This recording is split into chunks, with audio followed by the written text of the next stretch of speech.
നമ്മൾ system on ചെയ്യുമ്പോഴേ വരുന്ന ഈ ഒരു വിൻഡോയ്ക്ക് നമുക്ക് ഡെസ്ക്ടോപ്പ് എന്ന് പറയാം. ഓക്കെ, സിസ്റ്റം ഓൺ ചെയ്യുമ്പോഴേ കാണുന്ന ഈ ഒരു വിൻഡോയ്ക്ക് നമുക്ക് ഡെസ്ക്ടോപ്പ് എന്ന് പറയാം.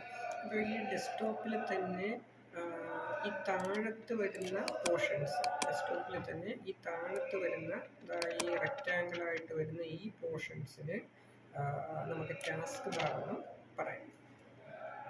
ഓക്കെ, ഇനി ടാസ്ക് ബാറിൽ തന്നെ ഈ കാണുന്ന പോർഷൻ, ടാസ്ക് ബാറിൽ തന്നെ ഈ കാണുന്ന പോർഷൻസ് ഇതാണ് വിൻഡോസ് ബട്ടൺ എന്ന് പറയുന്നത്. വിൻഡോസ് ബട്ടൺ കഴിഞ്ഞാൽ നമുക്ക് സെർച്ച് ചെയ്യാനുള്ളൊരു ഓപ്ഷൻ ഇവിടെ കാണാനായിട്ട് പറ്റും. ഓക്കെ, ഇവിടെ നമുക്ക് സെർച്ച് ചെയ്യാനുള്ളൊരു ഓപ്ഷൻ കിട്ടും. പിന്നെ അതിനുശേഷം ഇതൊക്കെ ഓരോ ഐക്കൺസ് പിൻ ചെയ്ത് വെച്ചിരിക്കുന്നത്, ഓരോ ഐക്കൺസ് പിൻ ചെയ്ത് വെച്ചിരിക്കുന്നത്. നമുക്ക് വേണമെന്നുണ്ടെങ്കിൽ ഈ ഐക്കൺസ് അൺപിന്നും ചെയ്യാവുന്നതാണ്. നമുക്ക് പെട്ടെന്ന് ഉപയോഗത്തിന് വേണ്ടിയിട്ടാണ് പിൻ ചെയ്ത് വെക്കുന്നത്, അൺപിന്ന് ചെയ്യാവുന്നതാണ്. അതായത് നോട്ടീസ് ബോർഡിലൊക്കെ നമ്മൾ എന്തെങ്കിലും കാര്യം പിൻ ചെയ്ത് വെക്കുകയും ആവശ്യം കഴിയുമ്പോൾ അൺപിന്നും ചെയ്യുന്ന മാതിരിയാണ് ഈ ടാസ്ക് ബാറിൽ അങ്ങനെ വയ്ക്കുന്നത്. പിന്നെ അതിന് ശേഷം ടാസ്ക് ബാറിൽ ഈ ഒരു ഭാഗത്ത് നമുക്ക് ലാംഗ്വേജ് കാണാനായിട്ട് പറ്റും. ഇവിടെ ഇപ്പോൾ ഇംഗ്ലീഷ് ഇന്ത്യ എന്നും പറഞ്ഞിട്ടാണ് കിടക്കുന്നത്. ഇംഗ്ലീഷ് US ഉണ്ട്, മലയാളമുണ്ട്, ഹിന്ദി ഉണ്ട്. നമുക്ക് ഇഷ്ടമുള്ള ഭാഷ തിരഞ്ഞെടുക്കുക. അത് ഈ ഓപ്പറേറ്റിംഗ് സിസ്റ്റം നമുക്ക് പ്രൊവൈഡ് ചെയ്യുന്നതാണ്. അതിനുശേഷം നമുക്ക് ഇവിടെ ഒരു എംബ്ലം കാണാനായിട്ട് പറ്റും. ഓക്കെ, അതായത് ഇൻ്റർനെറ്റ് കണക്ഷൻ ഉണ്ട്. പിന്നെ സ്പീക്കറിൻ്റെ കാണാൻ പറ്റും. പിന്നെ ഡേറ്റും ടൈമും നമുക്ക് കാണാനായിട്ട് പറ്റും. ഓക്കെ, ഇനി നമുക്ക് വേർഡ് ഫയൽ ക്രിയേഷനകത്തേക്ക് പോകാം. ഫസ്റ്റ് ടൈം നമുക്ക് ഒരു കാര്യം ചെയ്യാം, ഒരു വേർഡ് ഫയൽ ഡെസ്ക്ടോപ്പിൽ തന്നെ ക്രിയേറ്റ് ചെയ്യുന്നത് കാണിച്ചു തരാം. ഓക്കെ, അപ്പോൾ അങ്ങനെ ക്രിയേറ്റ് ചെയ്യാനായിട്ട് ഞാൻ ആദ്യമേ ഒരു ഫോൾഡർ ക്രിയേറ്റ് ചെയ്യാൻ പോവുകയാണ്. റൈറ്റ് ക്ലിക്ക് ചെയ്തു. റൈറ്റ് ക്ലിക്ക് ചെയ്തിട്ട് ന്യൂ എന്ന് ഫോൾഡർ എന്നുള്ള ഓപ്ഷനിൽ വന്ന് ഫോൾഡറിന് ബൈ ഡീഫോൾട്ട് ന്യൂ ഫോൾഡർ എന്നൊരു പേര് വന്നു. ഞാൻ പകരം 1 2 3 എന്നൊരു പേരങ്ങ് കൊടുത്തു. എൻ്റർ ബട്ടൺ പ്രസ് ചെയ്തു. അപ്പോൾ ആ ഒരു പേരിൽ ഒരു ഫോൾഡർ ക്രിയേറ്റ് ആയി. ഓക്കെ, ഇനി ഞാനിത് ഡബിൾ ക്ലിക്ക് ചെയ്യുന്നു. അപ്പോൾ ആ ഫോൾഡർ ഓപ്പൺ ആയി വന്നു. ഈ ഫോൾഡറിൻ്റെ അകത്ത് ഞാൻ ക്രിയേറ്റ് ചെയ്യാൻ പോവുകയാണ് ഒരു വേർഡ് ഫയൽ. അപ്പോൾ അതിനുവേണ്ടി ഞാൻ റൈറ്റ് ക്ലിക്ക് ചെയ്യുന്നു. വീണ്ടും ന്യൂ വരുന്നു. ഇവിടെ മൈക്രോസോഫ്റ്റ് ഓഫീസ് വേർഡ് ഡോക്യുമെൻ്റ് എന്നുള്ളത് ക്ലിക്ക് ചെയ്യുന്നു.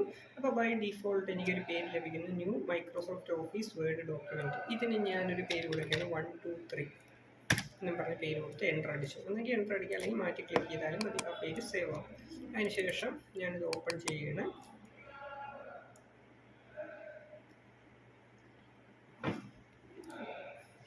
ഓക്കെ, നമ്മൾ ഉപയോഗിക്കുന്നത് മൈക്രോസോഫ്റ്റ് വേർഡിൻ്റെ തന്നെ 2007 എന്ന് പറയുന്നൊരു വെർഷനാണ് നമ്മൾ ഉപയോഗിക്കുന്നത്. ഓക്കെ, അപ്പോൾ നമ്മൾ ഈ വീഡിയോയിൽ കാണുന്നത് ഈ ഒരു പോർഷൻ, ഇതിനെ നമുക്ക് ടെക്സ്റ്റ് ഫീൽഡ് എന്ന് പറയാം. ഓക്കെ, ടെക്സ്റ്റ് ഏരിയ എന്ന് നമുക്ക് പറയാം. അപ്പോൾ ഈ ടെക്സ്റ്റ് ഏരിയയിൽ നമുക്ക് എന്തെങ്കിലുമൊക്കെ ടൈപ്പ് ചെയ്യാനൊക്കെ പറ്റും.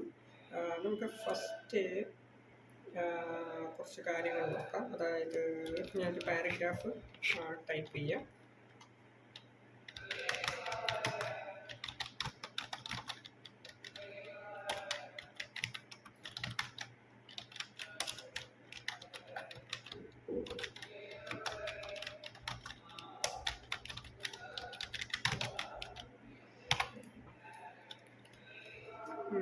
ഞാൻ എളുപ്പത്തിന് വേണ്ടിയിട്ട് ഇതങ്ങ് കോപ്പി പേസ്റ്റ് ചെയ്യുന്നു.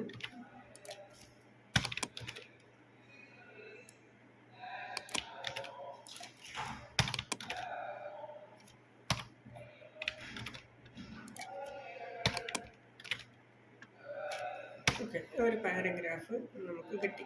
ഓക്കെ, ഇനി ഇതുമായിട്ട് ബന്ധപ്പെട്ടുള്ള കുറച്ച് കാര്യങ്ങളും കൂടെ നമുക്ക് പഠിക്കാം. അതായിപ്പോൾ ഈ പാരഗ്രാഫ് കിട്ടി. എനിക്കിപ്പോൾ ഞാനിത് സെലക്ട് ചെയ്തതിന് ശേഷം എനിക്കിപ്പോൾ ഇതിൻ്റെ ഫോണ്ട് സൈസ് കൂട്ടണമെന്നിരിക്കും. അപ്പോൾ ആദ്യമേ ചെയ്യേണ്ടത് ഇതങ്ങ് സെലക്ട് ചെയ്യുക എന്നുള്ളതാണ്. എങ്കിൽ മാത്രമേ ഇതിന് പിടി കിട്ടത്തുള്ളൂ.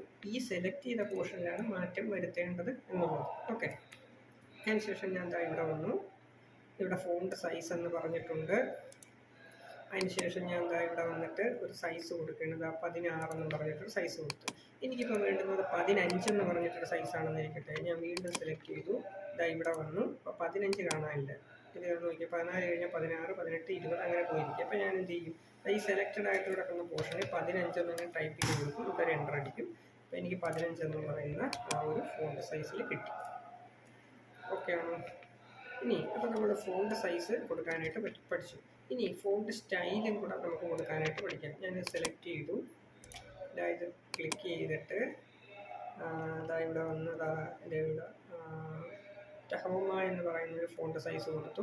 അപ്പോൾ ഇങ്ങനെ കുറച്ച് ഒരു മാറ്റം വന്നു. അതായത് ഒരു കൈ അക്ഷരം മാറുന്നത് മാത്രം. ഞാൻ ഇവിടെ വന്നിട്ട്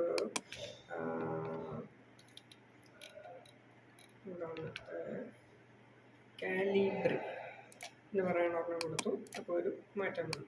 ഓക്കെ, അപ്പോൾ നമ്മൾ എന്തൊക്കെ കണ്ടു?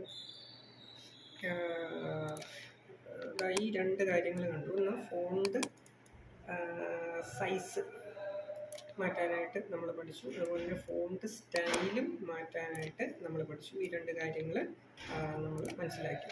ഇനി ഇവിടെ നോക്കിക്കഴിഞ്ഞാൽ ഞാൻ അടുത്തത് ഇത്രയും പോർഷൻ സെലക്ട് ചെയ്തു. അതിന് ശേഷം ഈ ഒരു ക്യാപിറ്റൽ എയിൽ ഞാൻ ക്ലിക്ക് ചെയ്യണം. എന്ത് സംഭവിക്കുന്നു നോക്കിയേ, ഇതിൻ്റെ സൈസ് അങ്ങ് വർദ്ധിച്ചുകൊണ്ടിരിക്കുകയാണ്. ഓക്കെ, ഓട്ടോമാറ്റിക്കായിട്ട് സൈസ് വർദ്ധിച്ചുകൊണ്ടിരിക്കും.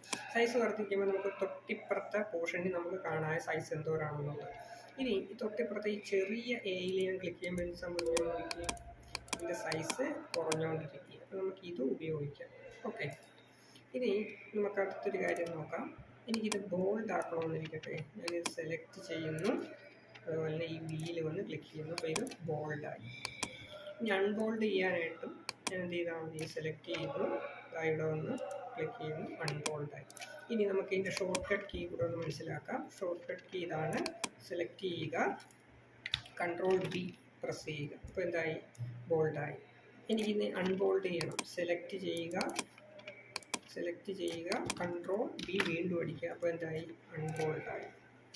ഓക്കെ, ഇനി നമുക്കത് ഈ ഇറ്റാലിക്സ് എന്താണെന്ന് നോക്കാം. സെലക്ട് ചെയ്യുക, അതിന് ശേഷം ഇറ്റാലിക്സ് ക്ലിക്ക് ചെയ്യുക. അപ്പോൾ എന്ത് പറ്റുന്നു, ഇറ്റാലിക്സ് ആയി.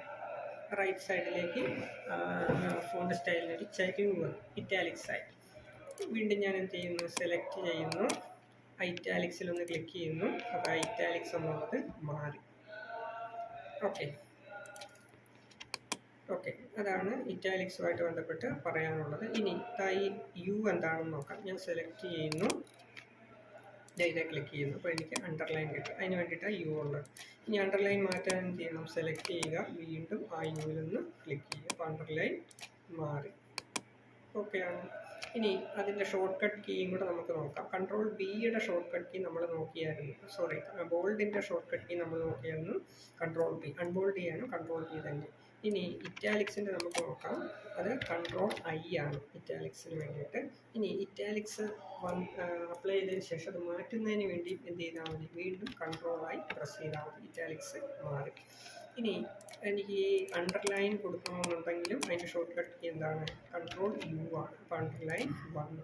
ഇനി അണ്ടർലൈൻ മാറ്റണമെന്നുണ്ടെങ്കിൽ എന്ത് ചെയ്താൽ മതി, വീണ്ടും Ctrl+U അപ്ലൈ ചെയ്താൽ മതി, അണ്ടർലൈൻ മാറി. ഇപ്പോൾ നമ്മൾ ഏതൊക്കെ കാര്യങ്ങൾ നോക്കി, നമ്മൾ ബോൾഡ്, ഇറ്റാലിക്സ്, അണ്ടർലൈൻ, ഇത്രയും കാര്യങ്ങൾ നോക്കി. ഈ 3 കാര്യങ്ങളും കൂടെ നമ്മൾ നോക്കി. ഇനി നമുക്ക് നോക്കാനുള്ളത് ഇതിൻ്റെ ഇപ്പുറം ABC എന്ന് എഴുതിയിട്ട് ഒരു വെട്ട് കൊടുത്തിട്ടുണ്ട്. അതെന്താണെന്ന് നമുക്ക് നോക്കാം. ഞാൻ ഇപ്പോൾ ഇത്രയും ഭാഗമാണ് സെലക്ട് ചെയ്യുക, ഇത്രയും ഭാഗം മാത്രം. അതിന് ശേഷം ഇതേ ക്ലിക്ക് ചെയ്യുന്നു. എന്ത് പറ്റി, അത്രയും ഭാഗമാണ് വെട്ടിയത് മാതിരി പോയി. അപ്പോൾ ഇതിനെ നമ്മൾ പറയുന്ന പേരാണ് സ്ട്രൈക്ക് ത്രൂ എന്നാണ് പറയുന്നത്. അപ്പോൾ സ്ട്രൈക്ക് ത്രൂ അപ്ലൈ ചെയ്യുന്നതിന് വേണ്ടിയിട്ടാണ് ഇതിങ്ങനെ കൊടുക്കുന്നത്. ആ സ്ട്രൈക്ക് ത്രൂ മാറ്റുന്നതിന് വേണ്ടിയിട്ട് എന്ത് ചെയ്യാം, സെലക്ട് ചെയ്യുക, വീണ്ടും വന്ന് അതെ ക്ലിക്ക് ചെയ്യുക. സ്ട്രൈക്ക് ത്രൂ മാറി. വേണമെന്നുണ്ടെങ്കിൽ ഫുൾ പാരഗ്രാഫിനും എന്ത് കൊടുക്കാം, സ്ട്രൈക്ക് ത്രൂ കൊടുക്കാം. അപ്പോൾ ഇത് വെട്ടിയത് മാതിരി വന്ന് വീണ്ടും സ്ട്രൈക്ക് ത്രൂ കൊടുക്കുമ്പോൾ അത് മാറിയിട്ടുണ്ടാകും. നമുക്ക് ചില സർട്ടിഫിക്കറ്റിലൊക്കെ ഈ സ്ട്രൈക്ക് ത്രൂ കാണാൻ പറ്റും കേട്ടോ. അതായത് ഹി ഓർ ഷീ എന്നൊക്കെ എഴുതുന്ന സ്ഥലത്ത് ഹി ആണെന്നുണ്ടെങ്കിൽ ഷീ എന്നുള്ളത് സ്ട്രൈക്ക് ത്രൂ ചെയ്തൊക്കെ നമുക്ക് കാണാൻ പറ്റും. ചില സർട്ടിഫിക്കറ്റ് അങ്ങനെ തന്നെ ഹി ഓർ ഷീ ഇട്ടിട്ട് പെന്നിനായിരിക്കും സ്ട്രൈക്ക് ത്രൂ ചെയ്യുന്നത്. ചിലത് പ്രിന്റിൽ തന്നെ സ്ട്രൈക്ക് ത്രൂ ചെയ്യുന്നതായിട്ട് നമുക്ക് കാണാൻ പറ്റും. ഓക്കെ.